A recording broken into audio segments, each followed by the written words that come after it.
حضرت موسیٰ کو لاٹھی کو سانپ بنانے کا اختیار نہیں تھا، ورنہ پہلی دفعہ جب حضرت موسیٰ سے ملاقات ہوئی اللہ کی، اللہ نے موسیٰ علیہ السلام سے کوہ طور پہ فرمایا وما تلک بیمینک یا موسیٰ، موسیٰ یہ ہاتھ میں کیا ہے؟ فرمایا لاٹھی ہے، اتوکأ علیہا، پتے جھاڑتا ہوں کیونکہ اس کا تو نے مجھے اختیار دیا ہے، جب چاہوں پتے جھاڑ لوں، وہ میں تجھ سے پوچھتا نہیں ہوں۔ وَأَهُشُّ بِهَا عَلَىٰ غَنَمِي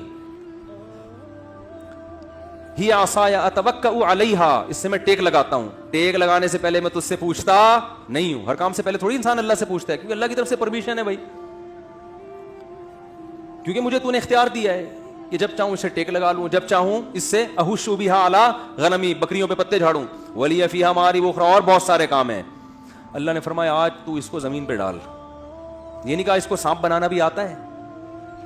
اگر اللہ پوچھتے حضرت موسیٰ فرماتے اللہ یہ تو میں نے نہیں کیا کبھی، اس لیے اللہ نے فرمایا اس کو زمین پہ ڈال۔ جب زمین پہ ڈالا، قرآن کے الفاظ ہیں وَإِذَا حَيَّةٌ تَسْعَىٰ، سانپ بن کے دوڑنے لگی۔ چونکہ حضرت موسیٰ نے نہیں بنایا تھا سانپ، حضرت موسیٰ گھبرا گئے، اور اللہ قرآن کہتا ہے موسیٰ علیہ السلام خوف سے بھاگے ہیں، وَلَمْ يُعَقِّبْ، پیچھے مڑ کے نہیں دیکھ رہے۔ یہ قرآن کے الفاظ ہیں، خود بنایا ہوتا تو ان کو پتا تھا بھائی میں خود لاٹھی کو سانپ بنا بھی سکتا ہوں اور سانپ کو ریورس کر کے دوبارہ لاٹھی بنا سکتا ہوں، پھر یہ خوف ہوتا؟ بھاگ رہے ہیں کہ بھائی تو سانپ بن گیا۔ یا موسیٰ اقبل، اے موسیٰ واپس پلٹ، ولا تخف، ڈر نہیں، سنعیدها سیرتها الاولی، تو اس کو پکڑ لے، ہم اس کو دوبارہ لاٹھی بنا دیں گے، ہم بنائیں گے لاٹھی اس کو۔ یہی وجہ ہے کہ حضرت موسیٰ نے لاٹھی کو سانپ بنتے دیکھا، مگر پھر بھی ہر دفعہ اللہ کی وحی کا انتظار کرتے تھے۔ جادوگروں نے جب رسیاں پھینکی اور ہزاروں سانپ بن کے موسیٰ علیہ السلام کی طرف دوڑی ہیں، تو قرآن کہتا ہے فَأَوْجَسَ فِي نَفْسِهِ خِیفَةً موسیٰ، موسیٰ کے دل میں خوف پیدا ہوا یہ سانپ مجھے کھا نہ جائیں۔ حالانکہ درجنوں بار لاٹھی کو سانپ بنتا دیکھ چکے تھے، فرعون کے محل میں بھی لاٹھی کو پھینکا تھا سانپ بنی تھی، دیکھ چکے تھے۔ اب تو یقین آ جانا چاہیے تھا کہ اب تو مجھے ہنر آ گیا، میں یہ پڑھوں گا، یوں کروں گا، ان کو پتا ہے بھائی لاٹھی پہ میرا بالکل بھی کنٹرول نہیں ہے، نہ میں مختار کل ہوں، نہ میں مشکل کشا ہوں، میرا کنٹرول ہی نہیں ہے لاٹھی پہ، اس لیے ڈر گئے، گھبرا گئے کہ اب کیا ہوگا، سانپ کھا جائیں گے۔ تو اللہ فرماتے ہیں قلنا لا تخف، اللہ نے وحی کی، اے موسیٰ، کیا عجیب آیتیں ہیں یار، بڑا مزہ آتا ہے قرآن عربی میں پڑھنے میں، قرآن اردو میں نہیں سمجھ میں آئے گا، اصل عربی ہے۔ قلنا لا تخف، موسیٰ ڈرنا، انک انت الاعلی،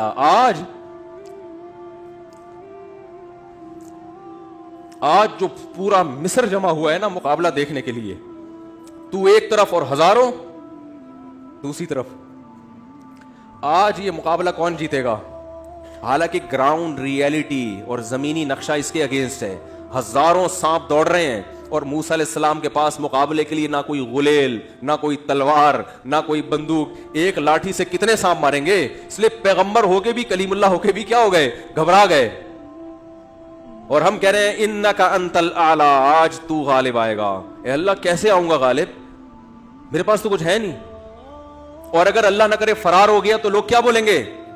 معاذ اللہ مقابلہ ہار گئے۔ القی ما فی یمینک، اے موسیٰ تیرے دائیں ہاتھ میں جو لاٹھی ہے اسے زمین پہ ڈال دے۔ اگر اختیار ہوتا نا تو اتنی لمبی ڈیٹیل کی ضرورت نہ ڈرنے کی، نہ وحی کے انتظار کرنے کی، نہ تسلیوں کی۔ کہتے میرے پاس ہے، جیسے کوئی آ رہا ہو چور، کوئی ڈاکو، آپ کے پاس رائفل ہے تو انتظار کرتے ہو پولیس والے کا، وہ کہے گا تسلی مت کر، تیرے ہاتھ میں جو رائفل ہے ٹریگر ہے ٹھا کر دے، کرتے ہو؟ بولو بھائی جب یہ رائفل ہے اس لیے کہ پوچھے بغیر چلانی ہے، ایسا ہی ہوتا ہے نا۔ حضرت موسیٰ کو پتا تھا بھائی یہ لاٹھی ہے، پتہ نہیں میں پھینکوں گا کیا ہوگا اس کا، مجھے کیا پتا کیا ہوگا۔ تو معجزہ پیغمبر کے اختیار سے نہیں ہوتا، پیغمبر کا کوئی عمل دخل نہیں ہوتا، کیونکہ ایسے اختیارات اللہ نے کسی کو دیے نہیں ہیں۔ پیغمبر کا صرف ہاتھ ہوتا ہے، قدرت اور طاقت کس کی ہے؟ اللہ کی۔ تو اے اللہ کیا کروں؟ القی ما فی یمینک، تیرے دائیں ہاتھ میں جو لاٹھی ہے اسے زمین پہ ڈال دے۔ کیا ہوگا؟ تلقف ما صنعوا، جو انہوں نے جادوگری کے کرتب دکھائے ہیں نا سب کو نگل لے گی یہ کیا کرے گی؟ سب ختم۔ ایک لاٹھی زمین پہ پھینکی، اژدہا بن کے ایک سانس لیا اس نے اور سارے سانپ اس کے پیٹ میں۔ اور جو جادوگر تھے نا انہوں نے کہا یہ جادو نہیں ہے, کیونکہ وہ تو جانتے تھے جادو اور حقیقت میں کیا فرق ہے. انہوں نے کہا ہم نے جو کیا وہ مسمرزم ہے. بھائی رسیوں کو سانپ بنانا کسی کے بس میں دم نہیں, حقیقت میں نہیں ہو سکتا, ورنہ جادوگر تو پتہ نہیں کیا کیا کرتے بیٹھ کے. سنگدل محبوب آپ کے قدموں میں, لکھتے ہیں نا جادوگر, ان کمبختوں کو اپنی نہیں ملتی, اپنی بیویاں ان کے گھروں سے بھاگی ہوتی ہے, آپ کو سنگدل محبوب لا کے دلائے گا. یہ میں جادوگروں سے کہتا ہوں, ہمارے پٹھان بھائی ہے نا, قابل عزت قابل احترام, مجھے ان کے ہوٹل کے پراٹھے بہت پسند ہیں اور کسی اور ہوٹل میں مزہ نہیں آتا. تو میں ان جادوگروں سے کہتا ہوں یار تو کسی پٹھان بھائی کے ہوٹل سے فری میں ایک پراٹھا اٹھا کے لے آ, خالی پیسے دیے بغیر. جو کسی ہوٹل سے پراٹھا لا کے آپ کے سامنے ڈش میں نہیں رکھ سکتا, وہ محبوب جو سنگدل بھی ہو, اس کو آپ کے قدموں میں لا کے کہاں سے ڈالے گا یار؟ کچھ عقل کی بات ہے؟ تو مت برباد کرو اپنے آپ کو ان عاملوں پر. ان سے بولو پہلے تو پراٹھے پہ تجربہ کر. وہ ہوٹل والا تیرے ایسی چترول لگائے گا نا جب تو لے کے جا رہا ہوگا, جن لے کے جائے بھوت لے کے جائے, وہ نہیں چھوڑے گا.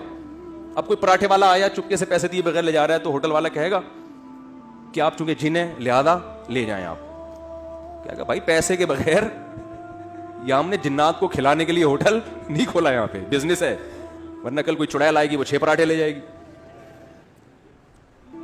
تو القی ما فی یمینک, اے موسیٰ تیرے دائیں ہاتھ میں جو لاٹھی ہے اسے. ہاں میں کہتا جادوگروں کو یقین ہو گیا کہ یہ جادو نہیں ہے, ہم نے تو آنکھوں کو دھوکہ دیا ہے, حقیقت میں تھوڑی لاٹھی سانپ بنی ہے, اتنا جادوگر کے پاس پاور نہیں ہوتی ہے.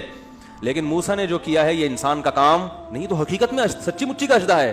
تبھی قرآن کہہ رہا ہے فَأُلْقِيَ, فا کہتے ہیں 1 سیکنڈ بھی تاخیر نہیں ہوئی ہے, سارے جادوگر ایک دم سجدے میں گر گئے اور کہنے لگے آمنا برب ہارون.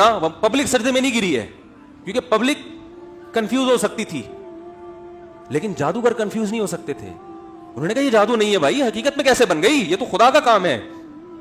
سارے جادوگر سجدے میں گرے اور کہنے لگے آمنا برب ہارون و موسیٰ, ہم موسیٰ اور ہارون کے رب پر ایمان لائے. وضاحت بھی کر, اگر وہ کہتے ہیں نا رب پر ایمان لائے, فرعون کہتے ہیں اچھا خوش فہمی آتا ہے, رب مجھے ہی کہہ رہے ہیں. نا موسیٰ اور ہارون کے رب پہ. فرعون نے کہا معاذ اللہ, نورا کشتی ہے, دونوں نے پہلے سے مکمکا کیا ہوا تھا کہ تم فتح ہوگی, تم شکست قبول کر لینا, پھر دونوں مل کے حکومت کریں گے. نورا کشتی ہے. لأقطعن ایدیکم وارجلکم من خلاف, فرعون نے جادوگروں سے کہا ہاتھ پاؤں کاٹ کے سولی پہ لٹکا دوں گا. تو جادوگر نے کہا قبول ہے, لٹکا دے. اگر یہ نورا کشتی ہوتی جادو موت قبول نہ کرتے. سیاسی لوٹے جب مفاد کی وجہ سے لڑکتے ہیں تو جہاں مفاد زیادہ ہوگا وہاں لڑکیں گے کہ نہیں لڑکیں گے؟ کیا خیال ہے بھائی؟ جب مفاد ہی اصل ہے, تو جب فرعون نے کہا لٹکا دوں گا تو وہ کہہ سکتے تھے کہ ہمارا تو مقصد مصر کی حکومت تھی, قتل ہی ہو گئے تو کیا فائدہ, تو وہ کہتے تھے فوراً رجوع کر لیتے. لیکن انہوں نے کہا فقضی ما انت قاض, اے فرعون سولی پہ لٹکانا تو دور کی بات ہے, تو جو کر سکتا ہے ٹکڑے بنا کے آگ میں ڈال دے, کر لے. کیونکہ ہم نے جو دلائل دیکھے نا, ما جاءنا من البینات, موسیٰ کے برحق ہونے کے جو دلائل ہم نے دیکھے ہیں نا, ان دلائل کے مقابلے میں تیری دھمکیاں ہم پہ اثر نہیں کریں گی.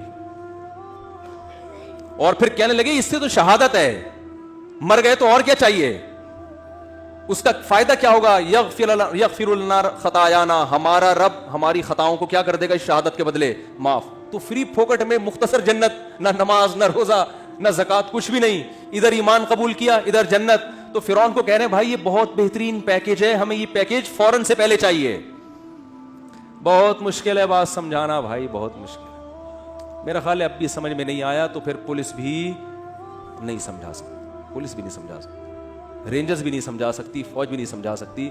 پھر اللہ ہی سمجھائے گا, لیکن پھر وہ ابھی نہیں سمجھائے گا, وہ قبر میں سمجھائے گا. وہ کہہ رہے تھے نا میں نہیں بتاؤں گا, تو لوگوں نے کہا جب انتقال ہوا تو اب آپ سب بتائیں گے. کیا خیال ہے بھائی؟ یہ سب کے بارے میں, کہ کسی مخصوص شخصیت کے بارے میں نہیں. بعض لوگ کہتے ہیں نا میں نہیں بتاؤں گا. جب ان کا انتقال ہوا تو لوگوں نے فیس بک پہ پوسٹ بنائی تھی اب آپ سب کچھ بتائیں گے. پہلے ہم صرف آپ سے ایک چیز پوچھ رہے تھے کہ کرونا کا علاج بتا دو, آپ کہتے ہیں میں نہیں بتاؤں گا. اب آپ کیا کریں گے؟ یہ ٹھیک ہے, یہ ایک مخصوص شخصیت کا یہ مقولہ ہے, لیکن مراد اس سے سب ہیں کہ جو دنیا میں نہیں بتا رہے ہوتے نا, نہیں سمجھ میں آ رہا ہوتا. میرا مقصد کسی شخصیت کا مذاق اڑانا نہیں ہے کہ آپ سمجھے میں ضمیر نقوی صاحب کا مذاق اڑا رہا ہوں. میں ایک مثال دے رہا ہوں کہ بھائی آپ جتنا بھی کہہ لیں میں نہیں بتاؤں گا, قبر میں جا کے اب آپ کیا کریں گے؟ سب بتائیں گے. اگر وہ صحیح بتا دیا تو کامیابی ہے, غلط بتایا تو ناکامی. تو میرے بھائی یہ جو ربیع الاول پہ اور یہ جو مختلف معجزے کے میں نے دلائل دیے ہیں, سمجھ میں آ گئے تو ٹھیک ہے, نہیں آئے تو قبر میں جب پہلی رات ہوگی, چاہے وہ کسی بھی تاریخ کو آئے, چاہے محرم ہو یا ربیع الاول ہو یا سفر ہو یا رمضان ہو, تو آپ کی سمجھ میں آ جائے گا. ایک چٹکلا سنا کے بات ختم کر دوں, بالکل اسٹیمپ لگ جائے گی, مزہ آ جائے گا. وہ ایک آدمی گدھا لے کے جا رہا تھا بیچنے کے لیے. ایک آدمی رفیع بھائی پہ بٹھائیں, پہلے 2 آدمی, ٹھیک ہے, بار بار اٹھنے کی کر رہے ہو, بس یہ آخری ہے بالکل, اور یہ آج ہی ہوا ہے, تھوڑا چھٹی کا دن ہے تو ہم نے کہا گریوی لگا دیں.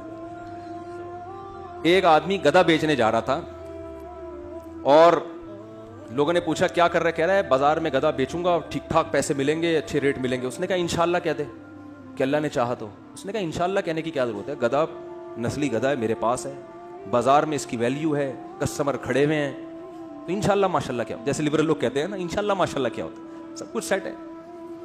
اللہ کی قدرت, کوئی گدھا چھین کے لے گیا اس سے, واپس آ رہا ہے, وہی بندہ ملا, ہاں بھائی گدھا کہاں گیا, کہہ رہے ہیں انشاءاللہ گدھا لے کے جا رہا تھا, ارادہ یہ تھا کہ انشاءاللہ کوئی کسٹمر مجھ سے خریدے گا, ارادہ یہ تھا کہ انشاءاللہ اچھی قیمت ملے گی, لیکن ماشاءاللہ کوئی بندہ لے کے بھاگ گیا. اس نے کہا میرے بھائی اب انشاءاللہ ماشاءاللہ لگانے کا فائدہ نہیں. تو میرے بھائی اب سمجھ میں آ جائے تو ٹھیک ہے, ورنہ قبر میں بولو گے ماشاءاللہ مفتی صاحب کا بیان بہت اچھا تھا, فرشتے سے کہو گے. اور انشاءاللہ ایک دفعہ زندگی مل گئی تو پراپر طریقے سے اس پر عمل کریں گے, انشاءاللہ بھی ماشاءاللہ بھی. فرشتہ کہے گا اب ٹائم گزر چکا ہے. اللہ تعالیٰ عمل کی توفیق عطا فرمائے.